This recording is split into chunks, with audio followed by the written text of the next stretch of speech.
kehidupan dalam kuburan jauh lebih panjang dibandingkan kehidupan di dunia. Nabi SAW bersabda, "A'maru ummati baina sittina wa sab'in." Bahwa usia umatku itu hanya berkisar 60 sampai 70 tahun saja. Sedikit yang lewat 70 tahun. Kalaupun ada usia yang sampai 100 tahun, itu sedikit sekali. Tapi kebanyakan di bawah 70 tahun, umumnya umat Rasul itu sudah meninggal dunia. Tetapi ketika orang masuk ke dalam kuburan, usia dia di kuburan sampai kiamat ditegakkan itu panjang sekali. Anda bisa bayangkan, orang yang meninggal sejak zaman Nabi Adam sampai hari ini kiamat tidak dibangkit-bangkitkan, menunjukkan bahwa kehidupan kuburan jauh lebih panjang dibandingkan kehidupan dunia. Dari sinilah maka wajar seorang mukmin harus takut dengan kehidupan kuburan. Ma'asyiral muslimin yang dimuliakan Allah Azza wa Jalla. Tetapi para ulama mengatakan, apakah orang yang mendapatkan adab kubur itu munqati atau mustamir, terus menerus ataukah terputus? Kata para ulama, adab kubur itu hanya terputus dengan tiupan sangkakala Israfil. Ketika itulah Nabi SAW menceritakan bahwa Allah Subhanahu wa Ta'ala memerintahkan kepada Israfil untuk meniup sangkakala yang pertama. Disinilah adab kubur terputus. Karena ketika itu seluruh orang mati, baik orang yang ada di atas bumi atau yang ada di bawah bumi, baik kalangan jin, baik malaikat, kecuali makhluk-makhluk yang Allah kehendaki saja, semua hancur. Dan Abu Hurairah radhiyallahu anhu menceritakan kehancuran bumi setelah tiupan sangkakala itu adalah 40. Bisa 40 hari, bisa 40 bulan, bisa 40 tahun. Yang jelas Allah hancurkan bumi ini. Allah luapkan lautan ke daratan. Allah jatuhkan bintang. Allah hancurkan gunung sehingga seperti kapas yang dihempas angin. Itulah yang disebut dengan kehancuran alam atau hari kiamat. Baru setelah kemudian bumi tidak bulat lagi, tapi bumi terhampar. Allah ganti bumi yang kita pijak dengan bumi yang baru. Itulah yang disebut dengan padang mahsyar.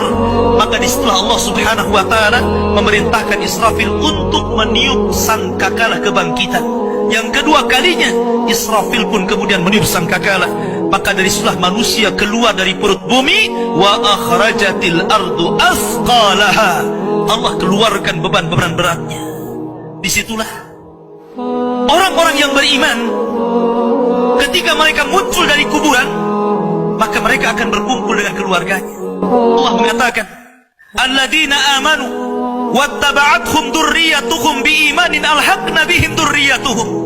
Orang-orang yang beriman, kemudian keimanan diikuti oleh keluarganya, oleh istrinya, oleh suaminya, oleh bapaknya, oleh anak-anaknya, oleh cucu-cucunya.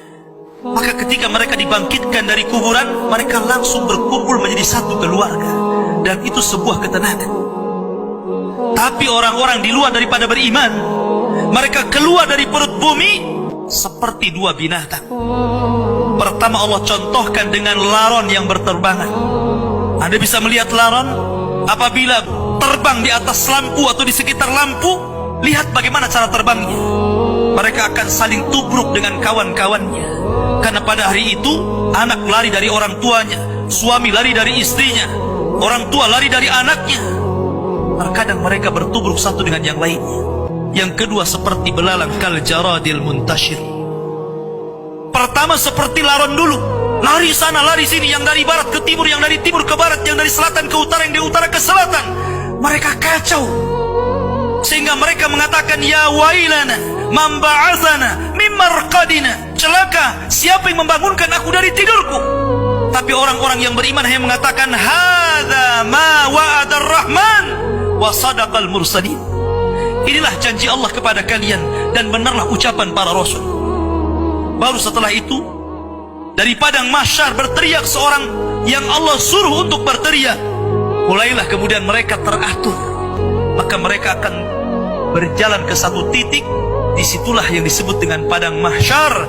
Mereka akan tinggal selama 50 tahun telanjang, kembali tidak dikhitan, tidak pakai sandal, matahari dekatkan 1 mil, keringat bercucuran, tidak ada makan, tidak ada minum, Mereka berdiri 50 tahun. Sehingga akhirnya orang-orang saleh mereka berkumpul, datang kepada Adam minta syafaat. Adam memberikan udzur, tidak sanggup memberikan syafaat.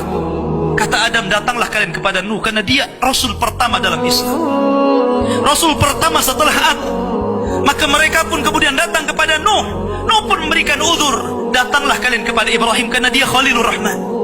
Maka mereka datang kepada Ibrahim. Kata Ibrahim, aku tidak sanggup berikan syafaat, datanglah kalian kepada Musa, karena dia Kalimur Rahman. Ketika mereka datang kepada Musa, kata Musa, datanglah kepada Isa. Isa pun memberikan udzur, tidak bisa. Seandainya kalian datang kepada Muhammad sallallahu alaihi wasallam itu lebih baik.